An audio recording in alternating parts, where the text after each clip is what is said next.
Hey everyone, and welcome to Almost Cancelled. I am Peter, that is Connor, and we are going to talk about Mindhunter. And I almost said Manhunter. I've done that almost every time I've spoken about this show. I almost say Manhunter because it's the phrase you think of. To be fair, you mostly catch yourself. I do. But so Mindhunter is the show we're talking about. It's a new Netflix show, which is produced by David Fincher. In fact, Fincher is directing this first episode. So this is season one, episode one. It's called Episode One. So so in the future I will not tell you what they're called because they're just called Episode 1, Episode 2, Episode 3. It's a 10 episode season, went up today on Netflix, and we're going to look at the first episode. Because it's the first episode, we'll start off spoiler free. We'll give you warnings somewhere in the middle as to when we're going to start into spoilers, and you can make the choice then if you want to opt out or if you want to hear what's been said. Or if you've seen it, of course, you're just hearing for the conversation and what we thought of the events that unfolded. So it is a show set in the 70s, 1977 to be specific, and it's a FBI agent by the name of Holden Ford is the main character, and he basically starts questioning the process in which they deal with psychotic culprits. Rather than just assuming they're crazy, like why are they crazy? Why are they doing what they're doing? And tries to sort of either predict or at least analyze why they're doing what they're doing so they can perform better in, say, negotiations if it's a hostage situation, or figure out who's done the crime based on factors. Because one of the things that's brought up a lot in this first episode is, oh yeah, I mean, traditionally we look at motives. Okay, so is it a boyfriend who was dumped? Is that why he's killed the girl? But what if it's not someone who has a motive? What if it's just someone who's crazy? What if, what's the Joker, for example, to pick a famous character? Yeah. Who fits that bill? Yeah. How do you find them? How do you deal with them if you can't establish a motive?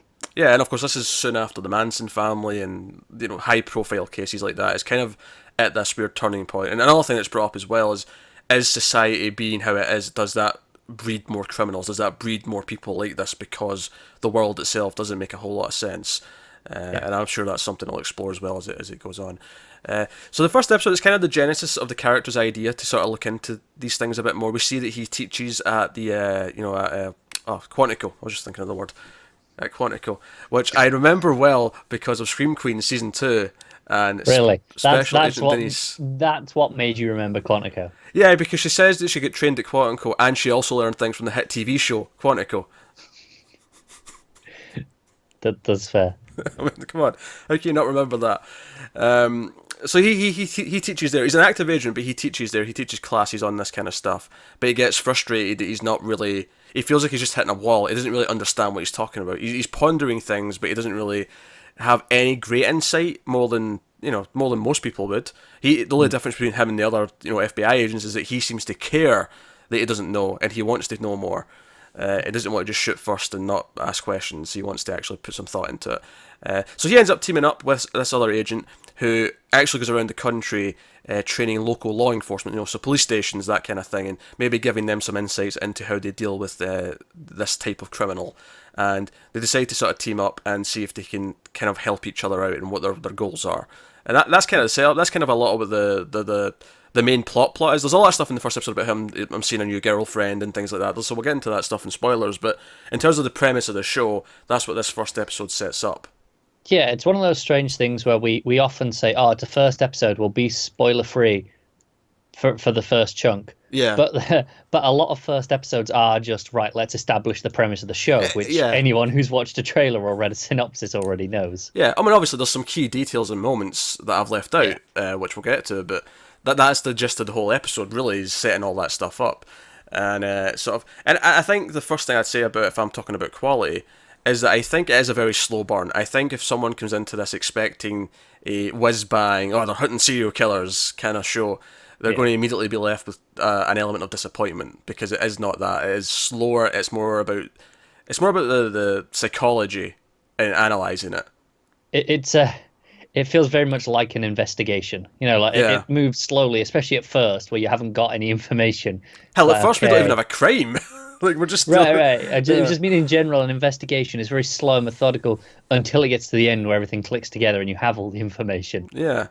So I'll ask the question: Did you enjoy this first episode? I liked it, but I didn't love it. I think technically it's very good, and I think like I said, it's very slow, but it hasn't. And no, that's not a bad thing, but it just hasn't hooked me yet. Yeah, I liked it as well. I think I think it is a very slow burn, and I think again that's an okay thing. There's nothing wrong with being a slow burn. It's just kind of what it's going for. But the reason why I liked it a lot, I think, and what's got me interested just now, is it is this poking at these new ideas that everyone else seems they just don't want to talk about. It's a taboo. I don't want to know why Manson did what he did. Like I don't want to know these things. I don't want to try and understand them. And he's like, no, if we understand them better, we can fight it better. We can work it better. Whether it's before the case, whether it's after the case, when we have to catch them, whatever. Like, but it's essentially poking at ideas that no one wants to talk about. And I think what's fascinating to me is that, I mean, these ideas specifically are from the 70s, but you could take the same overall debate that's happening in this and apply it to almost anything that we're arguing about now in the world. Some people just don't want to accept that things have to be thought about more and don't want to try anything, whereas some people say, no, we have to think about this, we have to understand this better, and they don't want to. And I think that's fascinating. As much as it's set in a very specific time about a very specific sort of subject, you could take it and then apply it to a lot of things. And it's seeing the local law enforcement kind of get annoyed and almost offended when they're told to think about certain things. And yeah, I like that part of it. Yeah, no, I agree. I think, like I said, there are things that I do really like. Those things are there, but it just hasn't grabbed me. I'm like, okay, I'm down to see where this goes, but give me more. Oh yeah, it's definitely a slow burn. I've heard just from people who have already sort of binged a few episodes. I've heard that episode 2 is better. Okay, so that's interesting. That has me interested. Yeah, like I said, I think it's a symptom of it being so slow, which is why I'm not hooked. Because at the end of this first episode, I'm like, okay, this is the premise of the show. This is, I'm caught up to what I expected anyway. It hasn't done anything extra to go, this is why you're here, beyond what I was told to watch it in the first place. Yeah, and there's a lot of nice little things in the direction it tells this thing. There was a scene earlier on, like there's a whole opening scene that's quite big and dramatic, and it's a very good scene. We'll talk about that in spoilers because I feel like it's all spoiler territory, but there's a scene after the fact where Holden, our main character, goes home, and he throws his jacket on the chair at the table, and it hits the chair and then just falls off onto the floor. And I thought right away, okay, that just told me who this character is. He's trying his best, but he is failing miserably. Yeah, swing and a miss. Yeah, exactly. It's so simple, but it tells me who he is in a simple little moment like that. And it's just sort of reiterated through the episode. But I think there was a lot of nice little things. There's little things like when he's talking to the police station and he starts talking about in-depth psychology, and you can see Bill, who's his partner character, just going off. Yeah, you can see how he knows that he's losing the room. He knows that he gets poetic. Yeah, he's like, no, not the audience for this. Yeah, and to be fair to Bill though, and I like this, is that he doesn't just call him out on it in the room. He backs him up while he's on the floor because he's his partner, and he's going to not make him look bad in front of people. But after the fact, it's like, what the hell were you doing? Like, you can't do it that way. This is your audience. You have to know your audience. You have to, and so I like all the dynamics it's playing with. I do think, yeah, it's maybe not got the hook in me yet. Like, why am I really caring about this? Yeah, I'm not there going, oh, I need to watch more. But it's like, okay, I'm interested. I want to see more. I want to know where this goes. It's got me intrigued enough that I'm definitely down for a few episodes to see if it. Definitely. And I think, because I think the one thing I know about the next episode, which I think is maybe why it ramps up, is they actually interview a killer, and I think. That when they start really poking at things, because the way this episode ends is actually very downbeat. It gives me the impression that this was kind of written as a 10-hour movie rather than 10 episodes of TV. Because the ending of this doesn't really feel like a big climactic. No, it just okay. That's the end of this part. Yeah, exactly. It feels like part 1 done. Right, come for part 2. I wonder if that is kind of why they're calling it just episode 1, episode 2. Yeah. Yeah, the same thing we spoke about a lot with Twin Peaks is they just called it part 1, part 2, etc. because it was just, it's just parts of this whole thing. It's not individual stories. And maybe the same thing applies here where, they're not individual stories that need to be named. They're just the next episode of this one piece. Yeah. And if you're going to analyze a movie, like if you split a movie into 10 chunks, right, divide it by 10, and you look at that first 10th, right, how many movies, even great movies that you love a lot as a whole, would you'd maybe be interested after the first 5-6 minutes, but would you? There's maybe 1% of movies that I've seen and loved. I'd say got me immediately like that. Yeah. Sometimes it takes a while to build to it. It builds up what it earns its thing. So I can see that. Here's a really and this is so minor. It doesn't matter. It doesn't impact the show at all. But it's a petty little complaint I'm going to make. Why are the closing credits so small?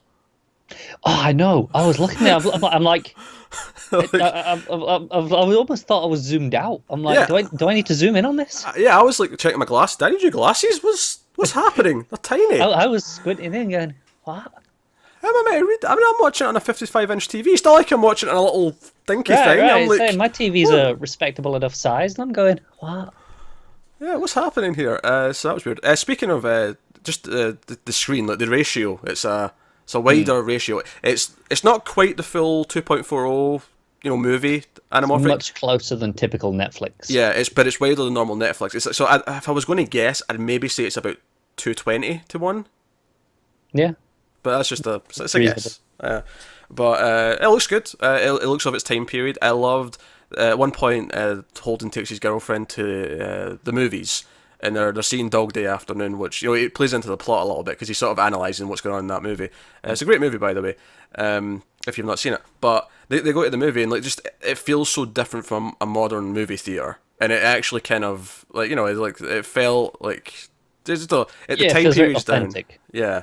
Obviously your cars, your clothes, all those kind of things, they all feel. It's kind of like you can see where the money was spent on this show. It was spent on recreating the world and making sure that all this felt like it was. Yeah, and talent like getting someone like Fincher in to direct and be involved. By the way, we dodged a bullet with this one.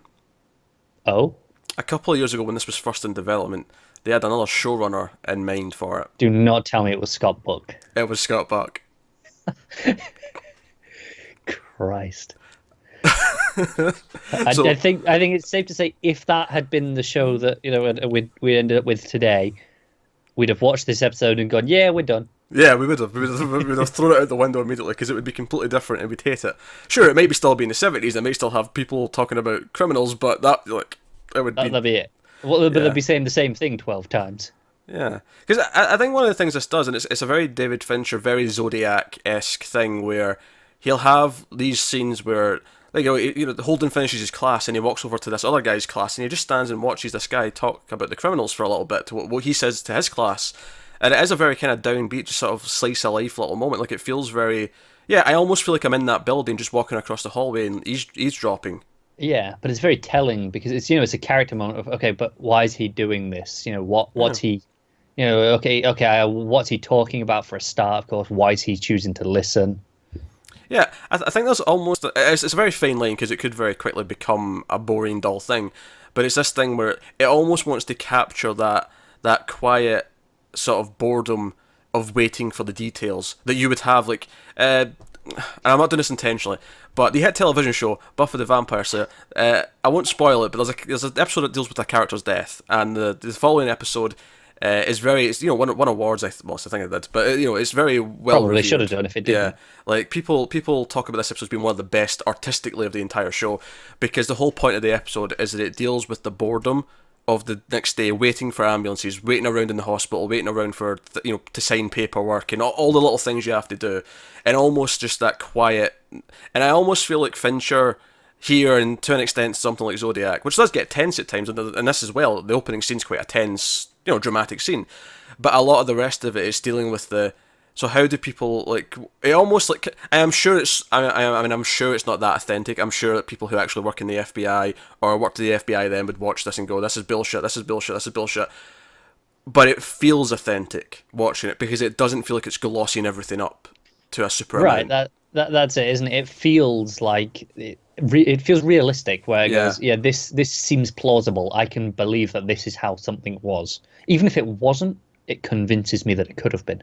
Yeah, it's another example I'd go to is like Gravity. People who work at NASA laugh their heads off at that movie and the science involved, but to everyone else, that's that feels like a super down to earth sci-fi movie. With floating about in space and all the rest of it. But people who actually know that physics are like, but wait a minute. But to the rest of it, it's like, no, this feels kind of legit because they sell it to you. They really sell it to you, and they don't feel that they're jazzing it up too much. Yeah. So it kind of has that feel to it. So I think ultimately what I'm trying to say about this show in regards to this is that it kind of basks in the quietness between the big moments and the waiting for the big moments and the tension that kind of brings naturally, I guess. I agree, and like I say, I wouldn't say it's boring because it's definitely not. Oh, it's not, no. But I wouldn't say it's like, oh, this is enjoyable or riveting even. It's just, Okay, I'm going through it. I'm in the moment. I think it strikes a unique balance that I feel like most shows don't. I feel like, yeah, I mean, there's shows where it's just like it's you watch Better Call Saul or something. It's so like every like move of the eyes, you're at the edge of the seat because what does it mean for the other character and the back and forth. Whereas here it is almost this kind of like empty feeling as It's almost mundane, isn't it? it's mon- It's not. it's It's not quite. yeah, but I think it's because the subjects are so dark. What they're talking about are these really dark things, and it's almost like they're trying to make it feel clinical to make themselves feel better about it. Yeah, and it's the way. Obviously, this is their jobs. This is so everyday for them. Even when it is quite horrific, it's still routine. So to them, it kind of is mundane in some aspects, where it's like, yeah, this is Yeah, what we deal with. and I think So that's why would they? They don't need to gloss it up. So to use that phrase. And I think there's a nice contrast with the local police to go and see in this episode, where to them this recent murder that happened in the town, they're all affected. They're choking up about it. Like they actually hit them hard, and the FBI guys. They like they kind of sympathise while they're there, but you kind of get the idea that because their entire, at least these guys specifically, they deal with all these murders all the time. Like whereas a small town police station, they'll have one every however often, Yeah. probably quite a long time between them, and it'll mostly be your little petty crimes they'll be dealing with, on day to day.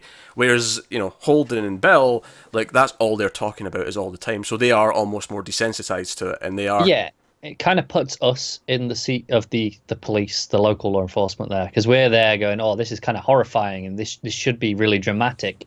But they're just talking about it. It's like, yeah, no, this is just what it is. I think by the end of the show, though, we'll probably be more on the FBI guy's side. Probably, I think that'll be an interesting dichotomy of And, seeing that journey. and I think you do sympathise with him a lot in this episode when he's trying to explain, why did Manson do what he did, and the cops are getting angry at him. I think you do say, no, we do need to understand this better. You Yeah, are just kind of. this is this, the hindsight of us being Yeah. here today, going, no, we understand why he's poking at this, and he's quite forward thinking and getting at this idea. But at the same time, it's like I get why the general public are kind of horrified by what he's saying. Yeah, they don't want to talk about it. They're still reeling from Vietnam and all these other atrocities. They don't want to talk about these things, but we see there's a benefit to it, and that's just one of these things where, and that's kind of what makes why it was chosen to be set here. I mean, I guess it's the entire point of the plot, but just in the sense of the. Yeah, let's examine it at this point in time because this is where the thinking changed. This is why it's here. Yeah. And because we have the hindsight, we can tell a more succinct story because we're not predicting where things are going. Because if we said it present day, you kind of almost have to predict how we'll solve it, almost in a weird way. Whereas Silent Civics, no, we know what the thinking led to, what people. Yeah, we know where we end up because it is kind of everyday now. I mean, shit on it all you want, but look at any sort of CSI or any of those shows. They're kind of on the same ideas of what he's talking about here. Well, I'll take away from that example and I'll give you a better one. Even something that's quite old now, but later than this in terms of the timeline. Silence of the Lambs. Right. Think of that movie. Think about Clarice Starling and her investigation and talking to Hannibal Lecter and all the stuff in that movie. Like, Yeah, I was just thinking like mass market, huge watch audience, like right now, or just something huge where it still has those ideas. That's kind of the whole point of the show. Why are these people doing these things? That's what all those shows are pretty much about. They're not in a deep way, but just every episode is ultimately about like how they find them is, they look at the motive and go through that. Except with these CSI shows and your NCISs, it's about enhance. Yeah. I'm not saying they're good. Is that a person in the reflection of that mirror in the back of that person's iris? I think it is. Like I said, not saying they're good or accurate in any way, but the thought process is essentially what this guy here is going, hey, maybe we should get at that. Yeah. And I think the characters, like I said, there's some small tidbits that tell us about them. Obviously, Holden gets the most of the episode to himself. He's the one where we really get to see that, okay, he's kind of this guy, he's kind of timid, he doesn't want to, assume things with people. He's very... Even his girlfriend makes fun of him for being a bit too much of a Boy Scout, and that's kind of who he is. I'm not super into him yet, but I can see the seeds have been planted that maybe over time I'll really care. I'll care about what he's trying to do. He's likable enough, Yeah. For now, which is all it really needed to be in that first episode. And by contrast, Bill, we don't get as much of him, but he is certainly a bit more old school. He's open to things, but he's not as he's kind of the hard ass that'll make whatever Holden's trying to sell to people a bit more sellable. He's almost like the PR guy. He's like, oh, I understand the people you're trying to talk to better. We have to Yeah. reshape what you're saying so they digest it, and Yeah. kind of thing. All right, so we'll get spoilers then. I think we'll do some spoilers for episode 1 of Mindhunter. So let's talk about the opening, because the opening is quite a big scene. We set up that It is. this Holden he comes in to negotiate with hostages, and the local police, Pennsylvania, because the credits are tiny, but the captions telling you where we are at any particular Huge, time in aren't the they? episode take up the entire screen. It's almost as hard to read because you have to kind of unfocus your eyes to look back and go, oh, okay, I gotta look at that whole thing now. Yeah, it's actually kind of funny how opposite they are. But so we'll get this hostage taker, and he's got hostages. We don't really, and I like that we never go inside the room with the hostage taker. We never see what he's doing in there. It's all from the Yeah, the negotiator. negotiator outside, and Holden comes up and he talks to him, and he's trying to make him calm. That's a big thing throughout the episode, is that you don't want to make them scared, you don't want to make them angry, you want to keep them calm, you want to find common ground, and he talks about that a lot in his class and so on. And he's talking to this guy, and the guy wants to see his wife, and he's like, okay, well, no, don't let him actually see the wife though. No, we'll stall. Like, let's keep it going. And at one point, the guy gets naked. He turns, Holden turns around. The guy's like shouting after him, and he's just standing there naked. And he's going, "Can you see me?" Yeah, that's the whole thing. The guy's kind of lost it, and he thinks he's invisible to most people. So he's shouting, "Can you see me?" while he's butt ass naked. And I will say I appreciate that was a wide shot. Didn't need a close up. Yep, That was nice. I agree. I actually think it was more effective. I mean, I'm joking obviously about that, but like, I think it's more effective having the wide shot because it almost puts it in the context of the world. This woman's scared because he's got a hostage in front of him. He's holding the gun up to her head, but he's just standing behind her, butt ass naked. It adds to the absurdity and the horror and of I the like that situation. because it is quite a distance where you can't really see her face that well. Yeah. You get the overall, okay, she's obviously scared. Just through context more than in body language, you can't see her face that well. But then you can see his position. It's clearly a position of dominance in the sense that he feels comfortable enough to just get naked. Also, I love that Holden's reaction to it is just like, oh god, he's naked. It's like, oh, we're at this stage already. Oh god, we've probably went to this cuckoo land, right? God It's like, damn it. oh, it's one of these. And obviously, it has a very sudden ending because once he stalls for a little bit more, the guy just takes his shotgun and blows his head off, which, by the way, was a fantastic little effect. Yeah, Head Splatter was great. Head explosion, I love it. I will take some doses of violence throughout, thank you very much. But that was a really sudden end, and he goes back to his boss, and his boss is like, well, that was a win-win. Like, no hostages got hurt. The only person who got hurt was the perpetrator. That is a win. That is like a giant tick in the win column. But Holden's, of course, not satisfied with that. Yeah. He's like, I want to understand why he did that. I want to, try and prevent this. I could have had a different outcome. Because when he's talking to his class, he's like, the goal is no body bags. He doesn't say, no hostage, victims. He says no body bags. He wants everyone to walk out of that. So and it's really funny. So they go to see Dog Day after, and he meets this girl in the bar. After he talks to the colleague who was teaching the other class, and they sort of exchange ideas about society being crazy, and that's why there's more people like this coming about. Because it does feel like a kind of, at least from them knowing about it, it seems like a new thing. Relevantly speaking, or relatively speaking, I should say. The idea of these criminals that don't have motives, that are just kind of crazy, that just do these, like... I mean, it's interesting, because obviously that lecture that he listens in on is like, the FBI was founded, 40 years ago, based on these people, and it was, hinting at that, 40 years, that's how long these sorts of people they've been really dealing with, but they still haven't got a name, they still haven't got any idea of, a category for them. Yeah, because the people he's talking about John Dillinger and all those sort of people, he's saying, these people were all out for money and themselves, and it was really obvious motives, it was really obvious things. Yeah. And now we're dealing with these people who are completely different. That there's no discernible. It's, again, compared to the Joker, some men just want to watch the world burn. Like it's for to sort of boil it down to something. But yeah, a big part of the episode is he meets this girl Debbie, and they kind of form a relationship, and it's kind of funny because I wasn't sure how I was feeling about their thing at first, because their first couple of scenes. Actually, I do want to make a complaint about the sound mix. When in the bar, and then when they're in the sort of the dance club part, or not dance club, it was more of a rock band. But I found it I had to turn the subtitles on. I was finding it difficult to hear the dialogue overall. Subtitles came on automatically for me. Really? maybe they're doing the band part, but the yeah, in the band. yeah, it's at the bar though when he's talking to the guy and then he's talking to her. Oh, I had no trouble whatsoever. I thought it was actually really strange that they'd given me subtitles when the band was playing because Oh no, I had trouble. I didn't have any problem hearing them. Maybe it's because I was on the 5.1 and Could be. I had the crowd noises were coming from behind me as well, and I was just hearing crowd.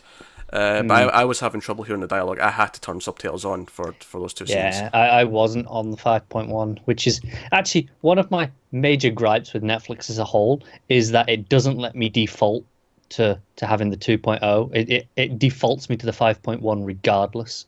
Oh, really? That's interesting. Yeah, I have to change it manually on every episode that I watch that has a 5.1 mix of anything. That's so weird. Oh well. I've never mentioned it before in here, and I hate it with a passion. It's a fair complaint. But yeah, so I was because they have this kind of weird thing where he tries to sort of make some small talk, and she kind of constantly challenges him. She's constantly kind of like poking fun at him for being such an FBI guy and oh, you're such a stand-up guy and all this and all that, and she's constantly testing him. And she's a sociology major.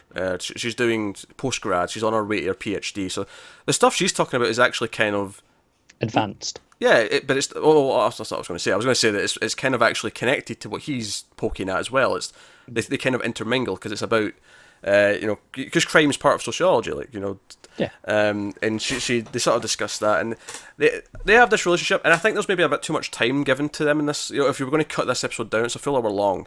If I was going to cut it down, I'd maybe cut their scenes a little bit. I don't know if I needed as much. However, the highlight, of course, is them going to see Dog Day Afternoon, and watching Holden's reaction to that movie is kind of fascinating. He's so intrigued. It's like he's never seen like a movie like this that's really makes him think. He's never really, especially since this one's so related to his field. I mean, you say that. I think it's more just to show he doesn't switch off. He does this with everything that he watches. Maybe. He's one of those guys that you know how you will notice aspect ratio every time. You'll look at it and go, I see what they're doing there, and it's that sort of thing where he'll look at everything and he'll relate it to what he does and what he knows. He's really enamored with the plot. It's been a long time since I'd seen the movie. I'd actually forgotten what the motivation was for the bank heist, which is that he wants to get a sex change for his boyfriend, who really wants to be a woman. I'd forgotten that was the motivation. I remembered the heist. I remembered the Attica screaming. I'd remembered all that stuff. I'd forgotten that was the motivation. But again, I'm like, oh yeah, I never really thought about it, but that is probably quite a radical plot for a movie at this time period. Like, yeah. And I love how when he comes out, he's kind of confused about it all. Yeah, and obviously for some people today it's still a radical plot, but for most of us this is. And I think this is one of those things that points to the time, because this guy's a really forward-thinking guy. Like that's kind of the whole point of this show, is that he's ahead of everyone else, and he sees this and he's like, I don't get it. Yeah. But he likes it. He's fascinated by it. He thinks about it. He's like, okay. He wants to understand it. I think it's so much that he doesn't get it. I mean, he doesn't get it, but I think it's that he doesn't get it in the sense that, this is kind of like the people I'm investigating or that I'm studying. I want to get it. I want to understand the. It's not that he's not like, I'm opposed to this. Yes. It's like, I've not thought about this before. This is interesting. I should look at this. Yeah, I think that's a really, really funny idea that he's seen he sees a movie and he's like, huh. And then he uses it in class. He's like, okay, what are they doing wrong? What are these people who are negotiating doing wrong with them? Yeah. He's like, they're making him act up.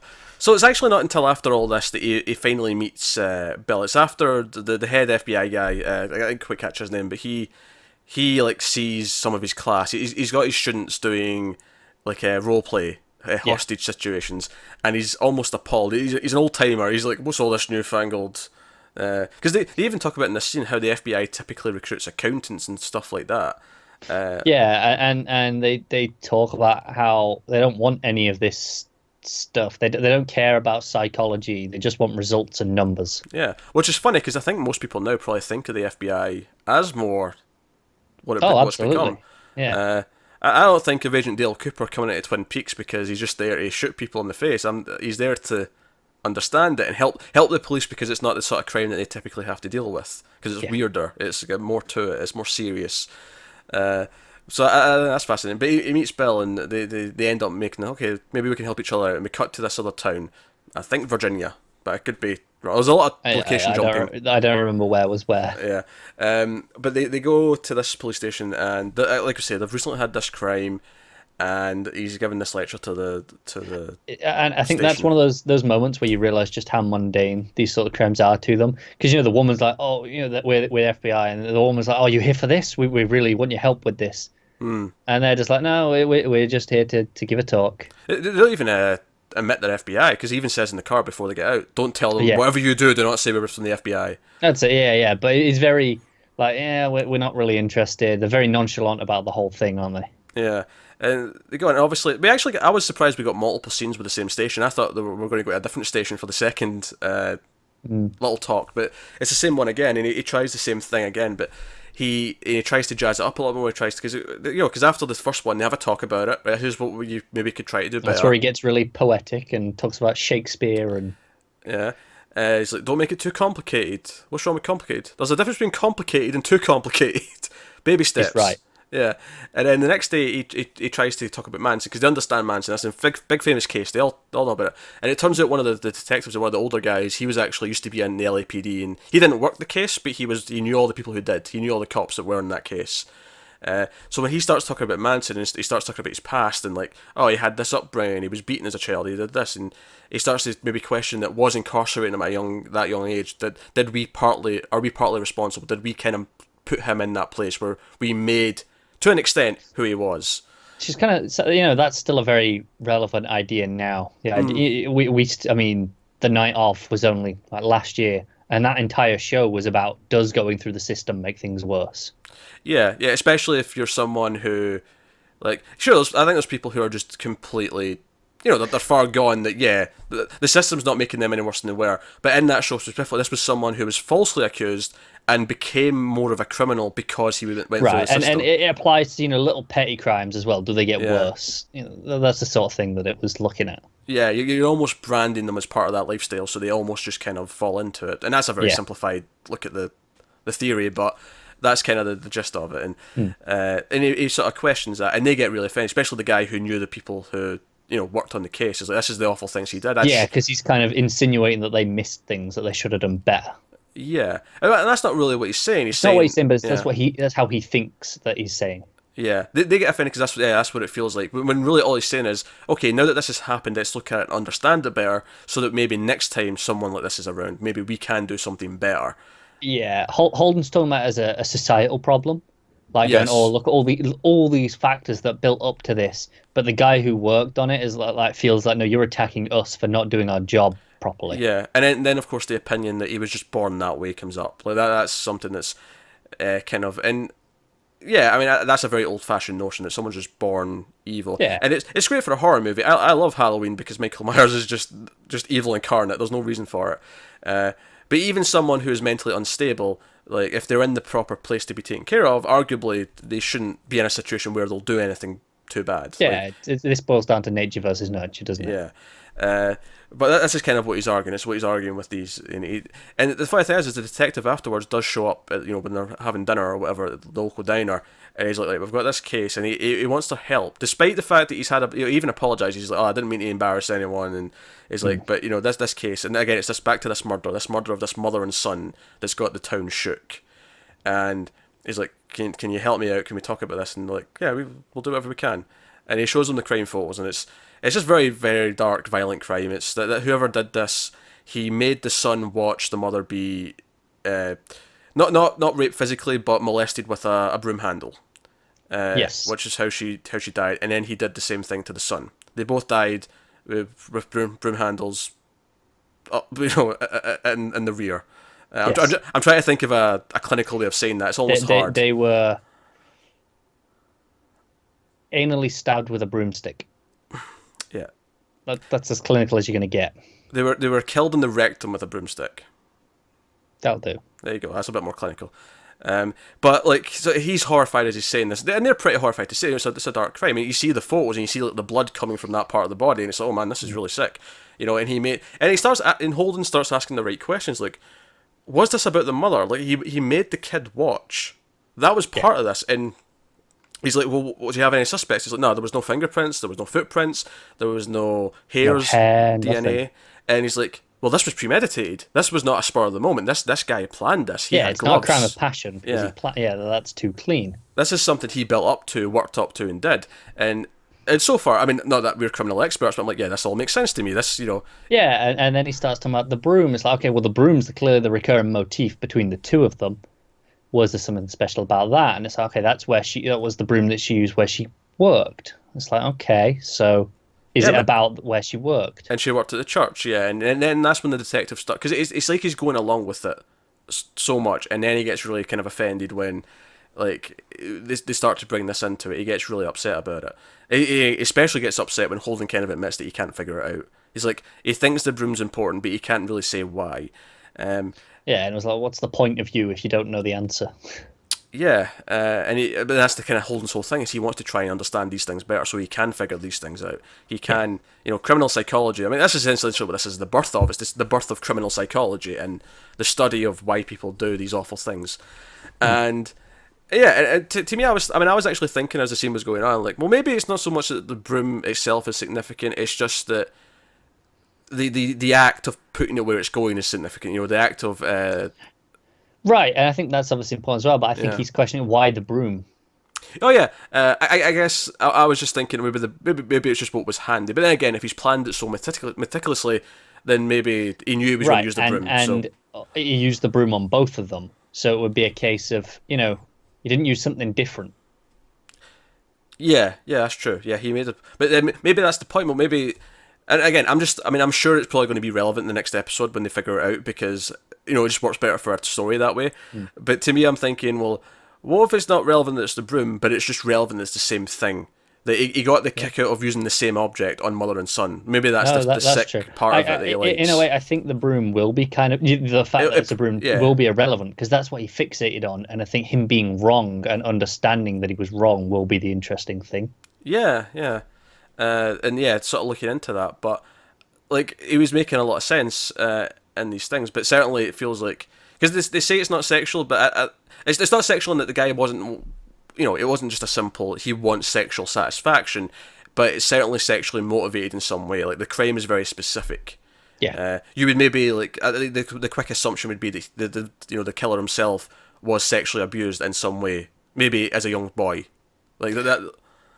Right, it's just the obvious act of penetration is like, okay, so this has something to do with that in his mind, at least. Yeah, so and we're sitting here trying to figure out the case, but it's just the details were so fascinating, because it was like, okay, all episodes, all been theoretical, and then all of a sudden we're presented with this case, an actual case. And first of all, I do like that it didn't just solve it there and then and have it done by the end of the first episode. I like that this might take an episode or two to actually figure out if we even get an answer. I feel like it'll be unsatisfying if we don't. But I feel like that could be a strong thing. Be like, no, but we don't understand this, so we can't figure it out yet.